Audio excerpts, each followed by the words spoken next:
Welcome to another episode of Follow the Brand TV. I am your host, Grant McGaugh, CEO of 5-Star BDM, a 5-star personal brand and business development company. I want to take you on a journey through another deep dive into the world of personal branding and business development using compelling personal stories, business conversations, and tips to improve your brand. By listening to the Follow the Brand TV series, you will differentiate yourself from the competition and build trust with prospective clients and employers. You never get a second chance to make a first impression. Make it one that will set you apart, build confidence, and reflect who you are. Building your 5-star personal brand is a great way to improve your skills and knowledge.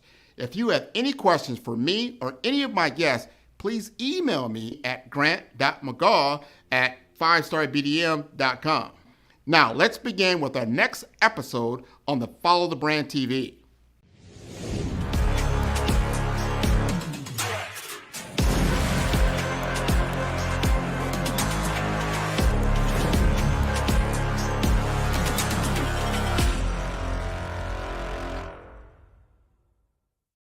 Five-Star BDM, Brand Development Masters, is a professional consulting and advisory group keenly focused on business development services for the small to mid-sized business and entrepreneurs.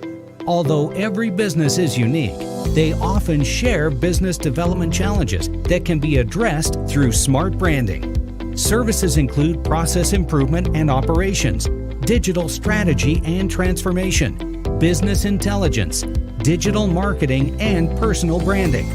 Our business and personal branding company has helped a number of professionals and organizations to optimize and grow. This results in more business, more opportunities, better reach, positive outcomes. Visit www.5starbdm.com today to learn more.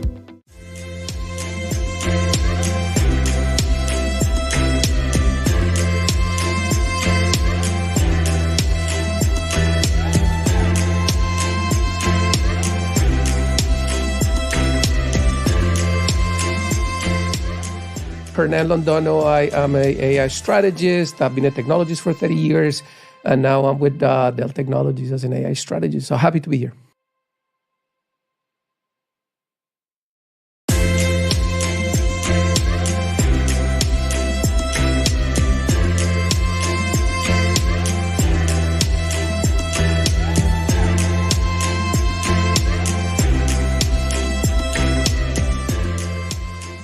Everybody's worrying about the practical application of anything specifically, let's say cloud. And then in the background, there is this need about understanding what is responsible, what is ethical, what is fair.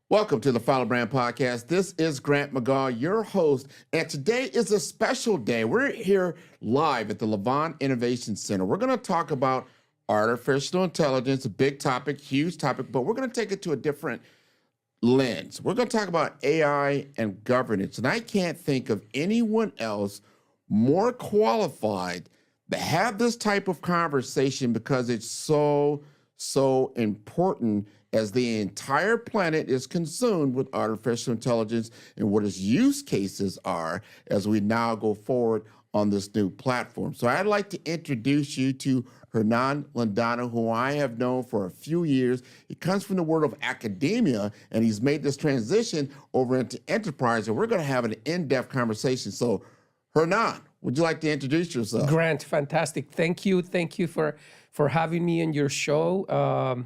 Couldn't agree with you more. AI is the topic. You happen to have picked the topic that is quite interesting within AI, which is the topic of governance. Somewhat philosophical, I will argue, not entirely settled at this point. A lot of things to be yet discovered in AI governance, but happy to be here. Hernan Landano, I am an AI strategist. I've been a technologist for 30 years, and now I'm with Dell Technologies as an AI strategist. So happy to be here. Well, I'm happy to have you here. We're going to step back just a little bit before we get too deep into it, because you have an interesting past. We were just talking about that just a little bit, as you've come from the mountains of Colombia all the way, going to New York, come to Miami, but you were at Barry University for a very long time. I want to give the audience a better understanding of your background, where you're coming from, and then how you got to this point in time. Yeah. Well, listen, long journey. Like I was mentioning, I've been in the technology landscape for now almost 30 years. 24 of those almost 30 years spent at Barry University. And originally I came as a transfer student to the computer science program. And my idea was, hey, I will stay, finish my degree, and then move back to New York. And I found this great place, great program, very innovative. And this is, a while back when I came. Entered the program, and I was hired in the IT department. I didn't know that was going to happen. And I had the fortune of being in that university and in the IT side of things for a very long time. Had the privilege to work with amazing people. Our first CTO back then, John Bobron, the current VP of IT, Yvette Brown. And I had the privilege of serving as CISO, as CTO, for a long time, and learned a lot about academia, and also learned a lot about the application of technology. And part of my academic background, by the way, fitting to say we are at Nova Southeastern University. I was able to do my PhD in computer science here at Nova Southeastern University. So my understanding of this topic of AI, comes from the application of AI while I was a CTO at Barry University, but also from my academic studies, both at Barry University and Nova Southeastern University. And that is a storied background. And I'm glad it has led you right here at this point in time right now. And as we talked earlier, AI is a moving target. It's not just an emerging technology. I would describe it as a fountain of data, of possibilities, things that are happening. It's in the use of so many different people now. How you want to use it for text. You want to use it for video. You want to use it for audio. You want to use it for automation. You want to use it for predictive analytics. There's so many use cases. I don't know how we're keeping up. So AI and governance, give us your take on how you see the landscape right now and how it might possibly progress in the near future. Yeah. Well, listen, in our opening, we mentioned the fact that interesting topic, right? Governance. And before we really started today, this interaction, you and I were talking about emergent technologies from past. And, just to bring an analogy to the table as we continue to talk about AI governance, we remember the times of cloud and even cybersecurity. And these are emerging fields that at some point or another, we have all grappled with governance at some point. So the emergent technology or the emergent field gets underway and begins impacting society. Everybody's worrying about the practical application of anything specifically, let's say cloud. And then in the background, there is this need about understanding what is responsible, what is ethical, what is fair. and leads to a governance discussion. And so that's what we're doing right now. So, you and I talked about earlier that we're probably about in the 20th or between 20 and 25 years of cloud. And cloud has evolved at its own pace and velocity. And we're still grappling with cloud governance. So it is always a moving target. So I see this AI governance movement now, understanding that AI has a higher velocity. There's some that have already indicated that technology's evolution moves at an exponential rate.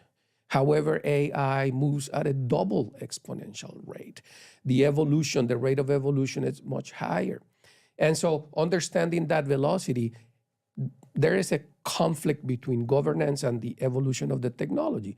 The moving target that you talked about is moving a lot faster. So it is an interesting dynamic. How do we catch up?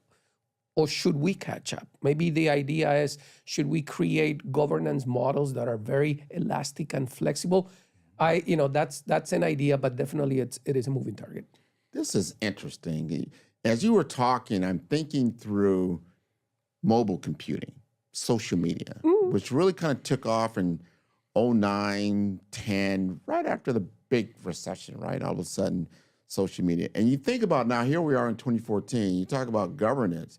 We just had some government hearings around, Facebook and Snapchat and Instagram and the use case and what's really happening from a human experience, good and bad, and what that looks like. It can influence elections. I mean, this is really big things.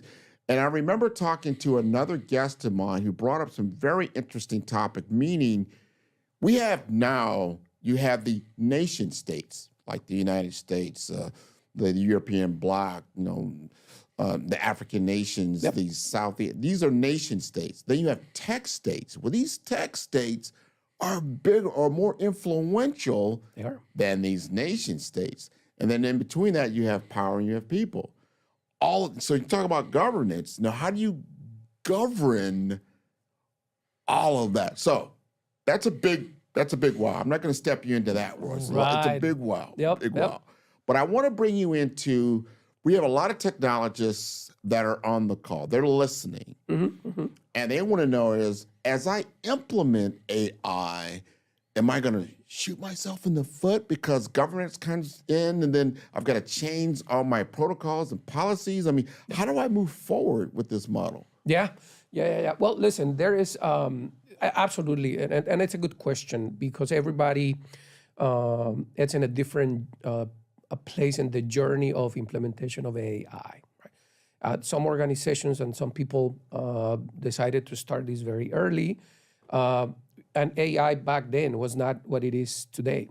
So to your point about having to maybe change and maybe recycle some things in terms of governance that were adopted in the past, the answer is yes, because the technology is evolving at a pace and scale that we did not imagine. And so, quick example is, think about artificial intelligence probably 5 years ago. You were looking at a lot of predictive analytics, artificial intelligence, but you weren't looking at the ability to produce images based on your prompt. You weren't looking at the ability to produce deep fakes, somebody cloning your voice and cloning your image. So any governance structures that may have existed then maybe cover some portion of AI, but not entirely. And so what I'm seeing now is, at least when I speak to organizations trying to implement AI, is a real desire to begin to understand from the ground up. Do we have the foundational elements? Forget about AI for a second. Do we have the foundational elements that can support the implementation of AI in a more organic way? I'll give you an example. We started today in this podcast to talk about AI governance. But before you get there, you really need to have data governance. Because without data, you're not going to have outcomes in AI. You're going to need data.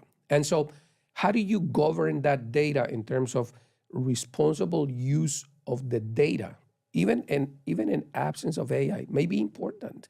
How do you respect privacy? How do you protect security of that data?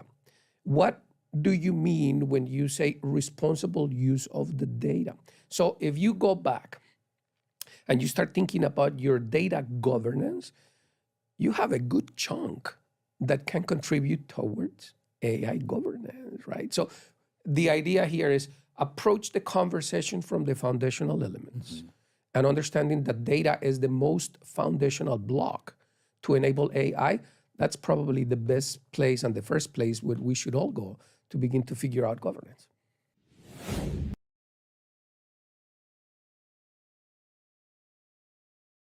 Grant McGaugh, CEO of 5-Star BDM, is turning heads in the healthcare and information technology sectors with his groundbreaking approach to personal branding and business development. By challenging conventional strategies, he's setting a new standard for how executives present themselves and their businesses to the world. McGaugh's expertise isn't just about standing out. It's about strategic guidance, generating leads, and building networks that propel executives beyond their competition. His focus on authenticity allows leaders to leverage their unique stories, driving exponential growth and success in their industries. Beyond branding, McGaugh is a fervent advocate for diversity, equity, and inclusion in the workplace. He's committed to helping organizations cultivate environments where innovation and collaboration thrive through inclusive cultures. And for those eager to dive deeper, McGaugh hosts the Follow the Brand podcast. Here, he unpacks the intricacies of personal branding and business growth, offering valuable insights for professionals eager to redefine their identities and share their narratives with the world.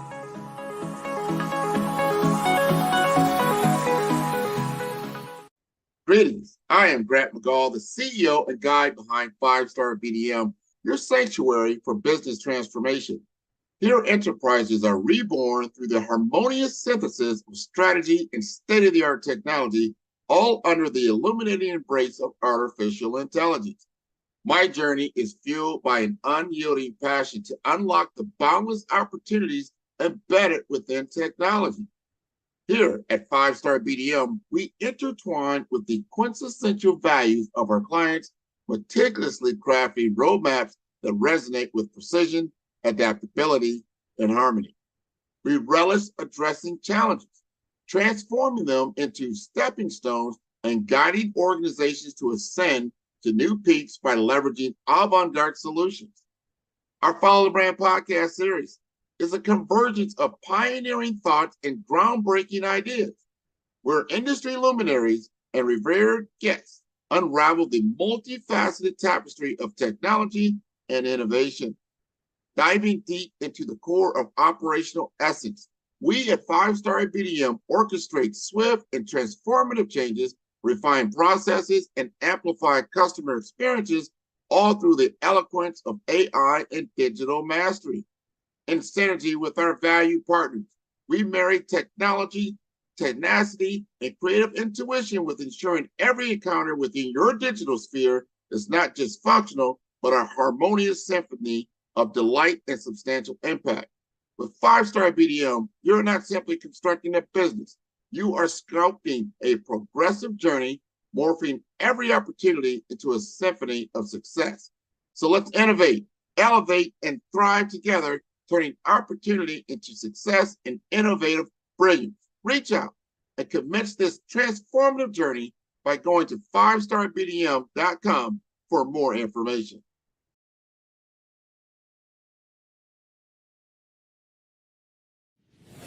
Now, you bring up another great topic, the foundational layer. Me, I'm more of an infrastructure guy, right? Okay. I got my start in infrastructure, telecom, got into the LAN, local area network, WAN, wide area networks, and that which led to cloud computing as we know it, and then led me into cybersecurity, data center, all of that, right? I understand data. And I also understand there's good data and bad data. Meaning, just like me, I have in my phone, I probably have maybe more than 50% of what I would probably call bad data. Data I don't need, I don't use, it's junk. It's junk. So how do you now, if you are sitting there with this data warehouse, you got this data lake, and everybody's like, wow, you know, somebody comes to you, I want you to actionalize all my data and make it AI responsive. How do you get the data integrity to then be responsive? And then what you just talked about with governments, that's a tall task. Yeah.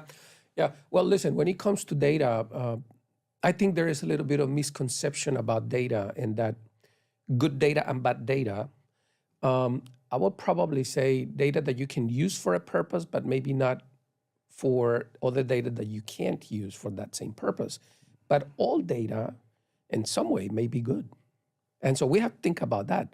The value of the data in many cases is intrinsic.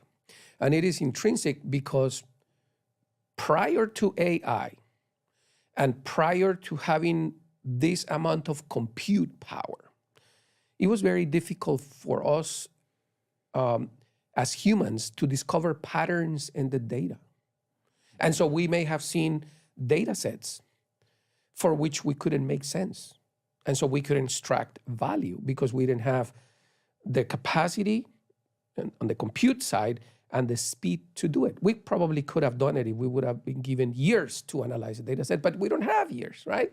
So what we're seeing right now is, we have these data sets, and we have the ability to correlate an incredible amount of attributes and find patterns that perhaps we were never able to see. And that paradigm shift in terms of compute power and velocity is enabling organizations and people and companies to leverage that data set in new ways, right? Not the traditional way, but in new ways, because the patterns are being discovered. And that's the interesting part about AI. Like, what do you do with those patterns that you did not know exist?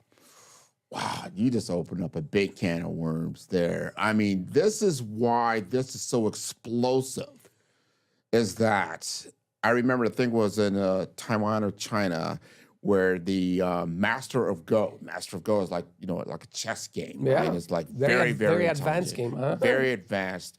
I mean, complicated, centuries old.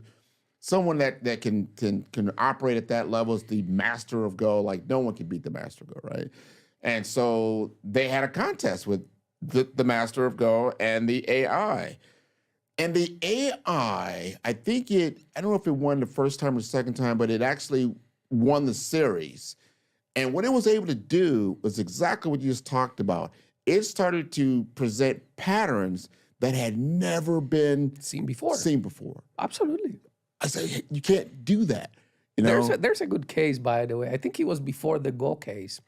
And this was probably one of the very first good practical demonstrations of generative AI, right? And that was a machine called AlphaZero. And that was one of the very first generative AI machines that was programmed by DeepMind. And it was programmed to play chess. And the undisputed champion up until that point was another AI called Stockfish 8. And that was a reinforced learning AI machine. And so it was being fed back with new things that was learning on playing the game. But it was originally fed with all the moves of all the grandmasters. That's how it was programmed. That was the data set. All the grandmasters, their moves given to Stockfish 8, it ingested it, learned, and it was undisputed. Nobody could actually win against that machine. AlphaZero came, and AlphaZero, being a generative AI tool, was not given any moves. None. Zero. The only thing that was given was the rules of chess and a mission. And the mission was you have to win. And he generated all the moves. He trained itself. And he played 100 matches against Stockfish 8. He won 26, and the rest were draws. Stockfish 8 was never able to defeat AlphaZero at playing chess. And the grandmasters were pulled onto analyzing the moves. And they were wowed. They're like, we have never seen this strategy ever, including sacrificing the most important piece in the chessboard to win a match. And a lot of people was paying attention to that because, chessboard, in some cases, battlefield, right? So the implication of that was, okay, what if we put a generative AI to operate in a real battlefield? Would that AI sacrifice some of our own pieces? Because the mission is, it understands only the mission, right? And we're getting into the ethical and responsible use of. So the military has been, I'm sure everybody knows in the podcast, the military has been exploring the use of generative AI in the battlefield. There's an article that came out maybe 2 days ago. There was a demonstration of a very high-ranking official from the government sitting in an F-16, modified F-16, being piloted by a generative AI engine and doing dogfights against a human pilot. And that's not classified as being published. There's a lot of, 2 days ago I saw the article, and everybody's just mind-boggled. It's a place where now you have to really define responsible and ethical use in a context where lives are at stake, and there's nothing else higher than that. That is so key. We've heard these scenarios about, does the AI, like autonomous vehicles, right? Yeah, does the absolutely. AI, avoid an accident? Does it run over someone else to protect? Depending on the mission. What is the mission? Right. But what we're really talking about is that from a governance standpoint, how are you going to govern something when you're not really sure of its complete capabilities? Right. Or its parameters. Like it might, that's a governance for those parameters, but I am now operating outside of that construct. Yep. Because it's part of the mission. What do you do? Yeah. Well, listen, there's a few things that can be done. The first is there is very smart and committed people all around the world having this discussion. And they are coming up with frameworks, with guidelines, in some cases with regulation, that it's not very stringent, but it provides a place where everybody can begin to have a conversation around it, right? And this GDPR, you brought up GDPR, right? GDPR was not originally intended to govern AI. But what it was intended to govern was the use of data.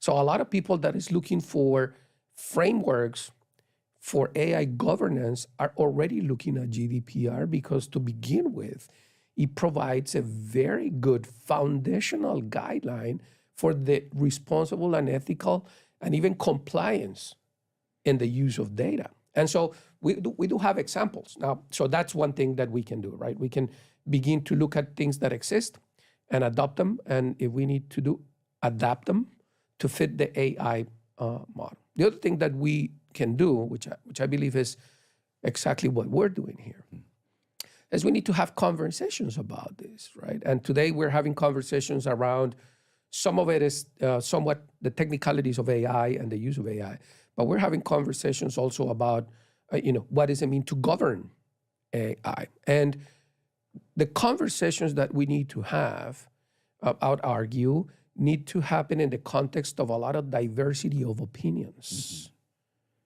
a lot of inclusive opinions.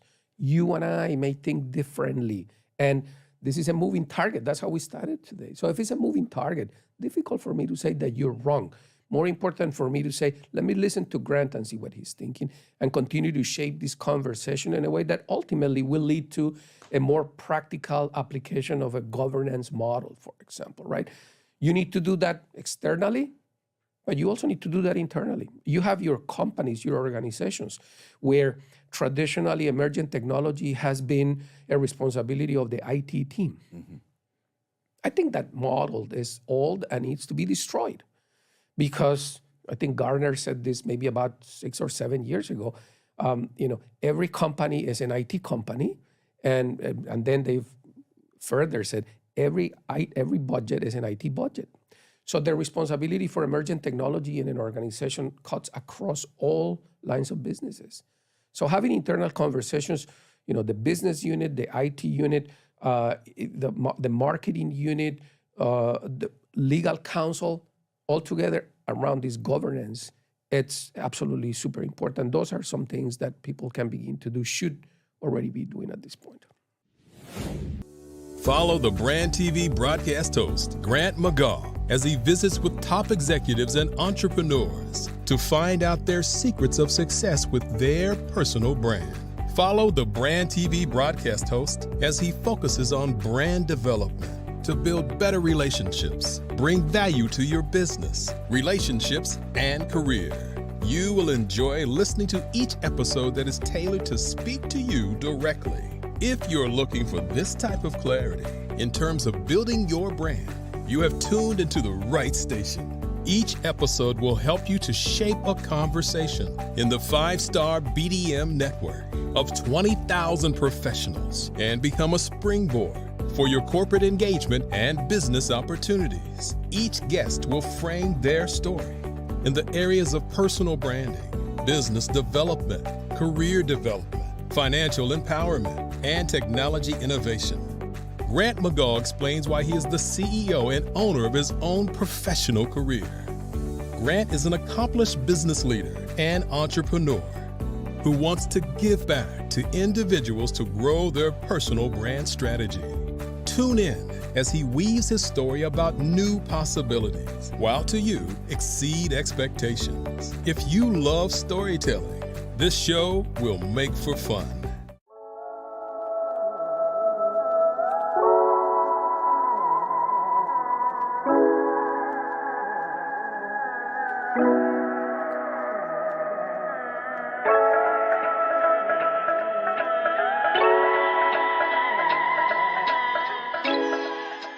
I'm a technology strategist, and what that means is I sit with businesses, I try to understand where they want to go, how they want to get there, and figure out how we use technology to get the business there. So my role is actually very simple. It sounds complicated, but it's very simple.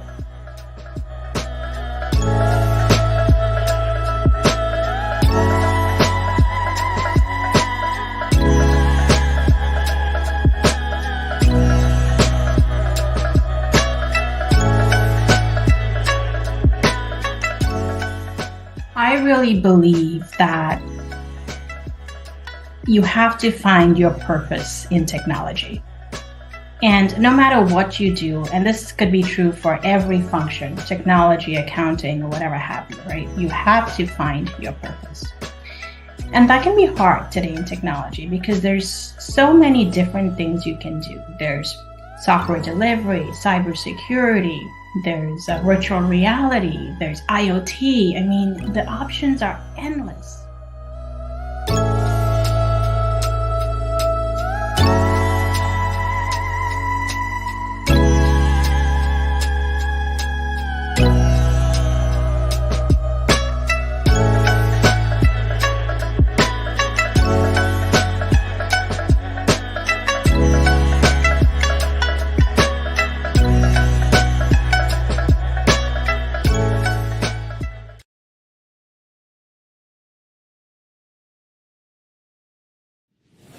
It's an interesting discussion because IT, as you just stated, information technology has morphed and exceeded just the traditional, I have to maintain the systems, the computer systems of the organization. It is a competitive advantage. Mm-hmm. How do I utilize this competitive advantage in my business objective to reach my mission, my vision, and my goals?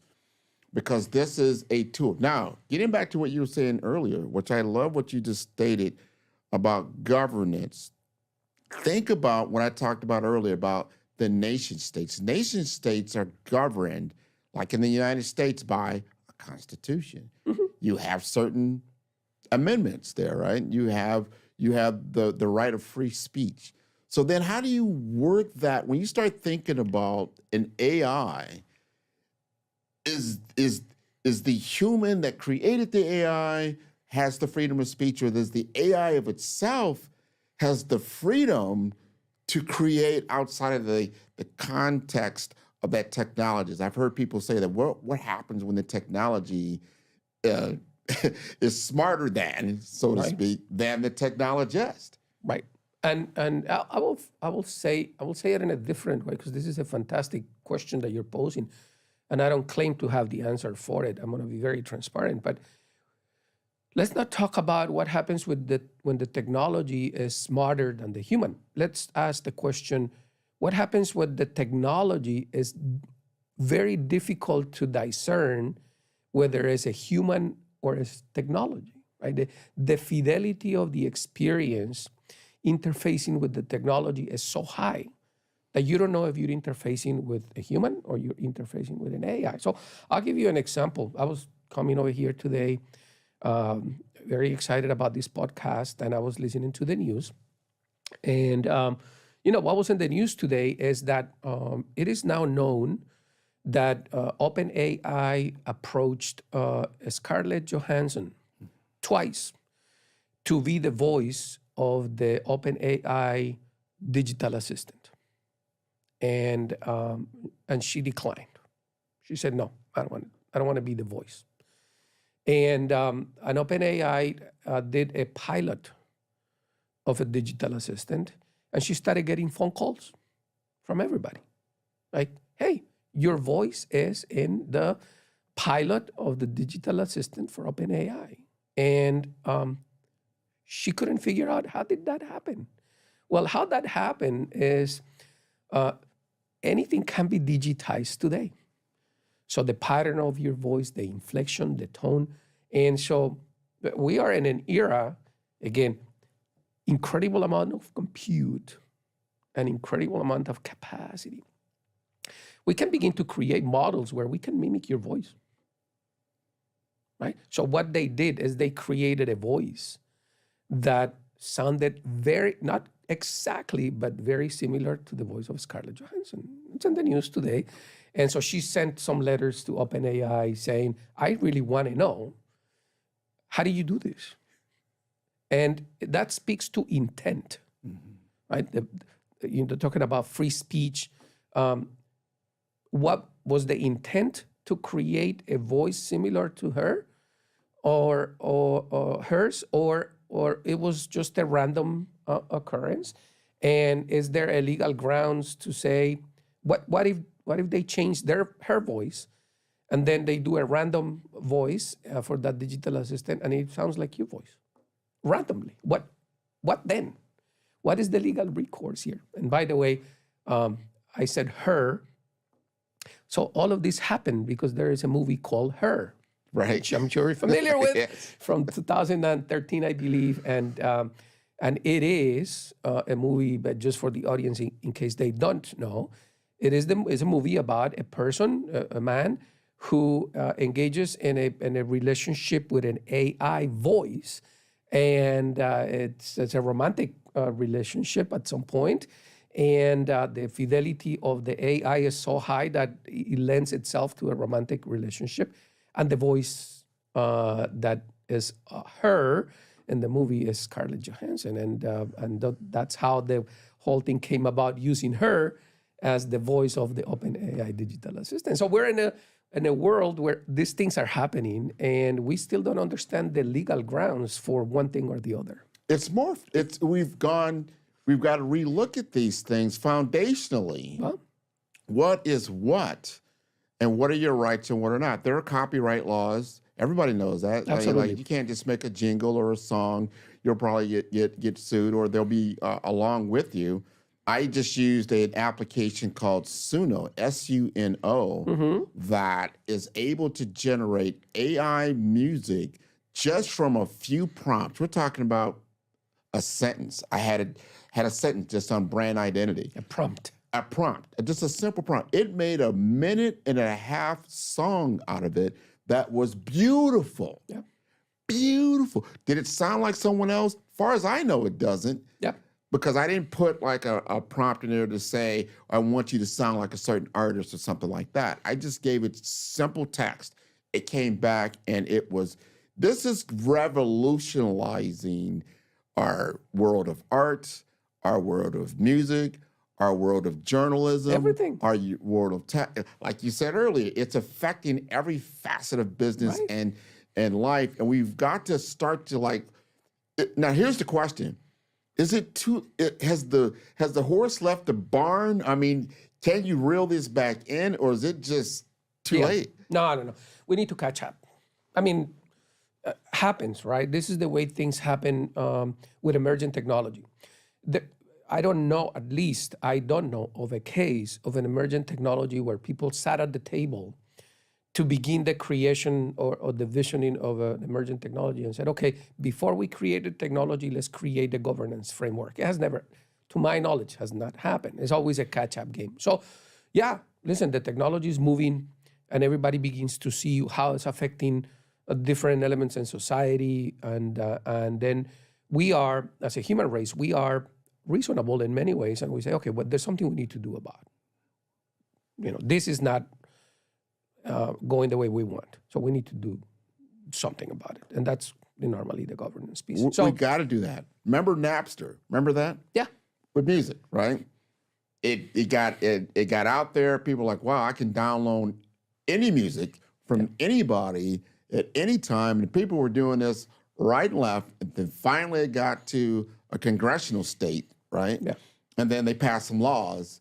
And then, Napster. But the technology is still in existence. The streaming services, you can stream everybody. You have Pandora, you can speak to your Alexa, hey, I want to listen to this and that.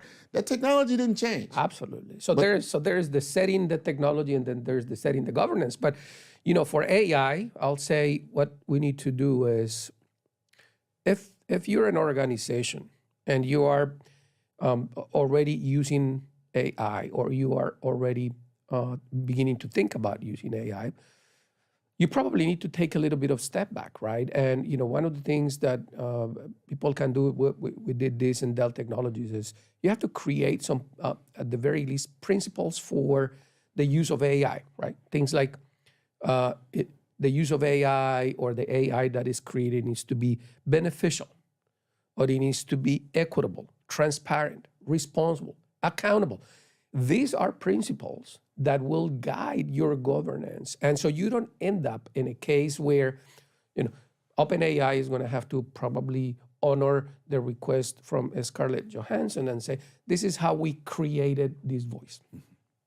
That is explainable AI, right? That's what we're talking about today. Today we're talking about, do you have a process internally in your company to where if you need to explain something to somebody, you can, right?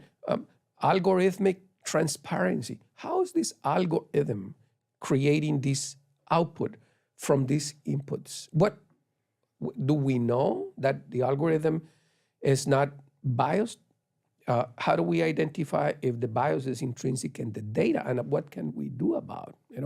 One of the things that you and I have not talked about today in relationship to the impact of AI is the magnifying and the amplifying effect it has, right? Because of the capacity that we have for compute and the velocity.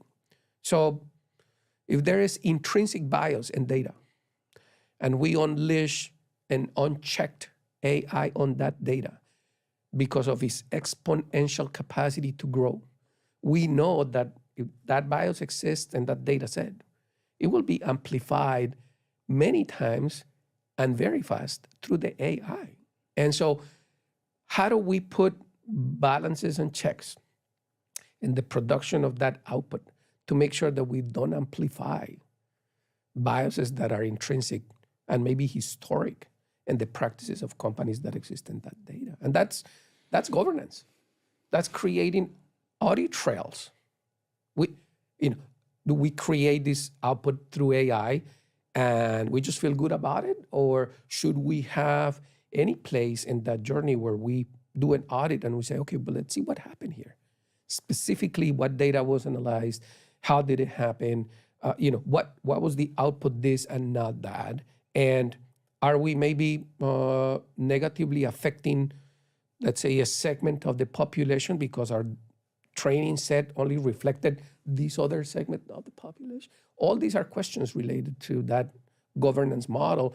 and the principles that we need to have to govern how we use AI in companies. There's no question about it. Right now, anyone can go, even when you use Google these days, it's biased in a way that it'll give you results that aren't necessarily reflective of who you are from a cultural standpoint. Just automatically. You haven't given it any cultural indications, but that's just what comes back. So you already know that the data is somewhat skewed because it's going to reflect whoever built it, right? So whoever built it, usually their influence is going to be more amplified than anyone else. We have to understand that and understand how we're going to we have to govern it to a certain degree. There's no doubt about it. But what is that going to look like? We don't want to limit freedoms of creativity that are out there. We might be able to discover things that we're grappling with, let's say with cancer, right? Or with any other kind of human ailment. You know, there might be the solution for a lot of the scarcity that's on this earth that could be found out through some of these algorithms. So you don't want to just shut everything down and don't want to dumb it down, let's say, right. You know, but there's got to be certain ways to do it. Are there any specific use cases that you are aware of that you said, you know what, that was a great use of AI and governance and you got a positive result? Wow, that is a very interesting question. Well, what I can say about that is I've seen some good governance models, and I have seen some really good AIs historically doing really good things. So you think about Watson by IBM. You know, it's one of the very long standing AIs in the scene. And because they've been around for a while, they have gone through a lot of different elements of governance. And if you go to the IBM website and you look at IBM website for AI governance, you're going to find that it's really well explained. But they have had the time to do it because Watson, it's what began to be created in the 90s. So they've gone through a number of iterations. And, you have Watson doing incredible things like, playing chess and winning against Kasparov back in the day. But you also have Watson, to your point, discovering things related to cancer cures and unfolding of proteins and things like that. So, yes, it exists. You can have, and I think your question is along the lines of its governance at a conflict with innovation. Can you have both at the same time? And I think you can. I honestly think you can. Would it slow you down at the beginning? Perhaps it may slow you down a little bit. But I think the general innovation premise of what you can do with AI is not going to change. And I'll tell you why. Eventually, whether you do it at the beginning of the journey or at the end of the journey, you're going to have to worry about ethical and responsible use of AI, and you have to govern it. Because in today's day and age, if the AI does something bad, everybody's going to know. And so it's your responsibility. How do you want it done? You want to find out the hard way at the end when somebody comes down on the company like a ton of bricks? Or you want to give everybody the sense that what you're doing is responsible, right? And begin to implement equitable AI, fair AI, explainable AI, these things that maybe require a little bit of thinking, but also, one thing that we haven't talked about today, strategically, does the AI align to the mission of your specific organization? Because almost every company that I know has a mission, and sometimes a mission and a vision, and they have strategic goals, and then they have operational elements that support the strategic goals. And AI happens to be one of those operational elements. Can you connect the good use of AI to your strategic goals? Because, say, public companies, that's what everybody's looking at. Shareholders are saying, okay, we want to make sure that you're a good company. You can explain if AI is supporting that in a responsible way, right? And it doesn't mean you're going to have to kill innovation. It means good alignment. Is it difficult? Perhaps. takes a little bit of doing, but it's not impossible. So I think there is no real conflict between the two. This reminds me of that movie, I, Robot, right? You have the three laws, right? You have these three laws, and those three laws governed what the robots could and could not do. And, you couldn't go outside of it. Except, you had somebody that programmed one a little differently than the others because of something else that was happening. There's always going to be anomalies no matter what. But I wanted to change the subject a little bit. You are at Dell, and at Dell, you have a different role now. I want the audience to understand, because this is almost like, are you the first person to be in that role? And just explain to us what exactly are you doing at your company? Yeah. No. Listen, Dell Technologies, I think right now probably 130,000 employees globally.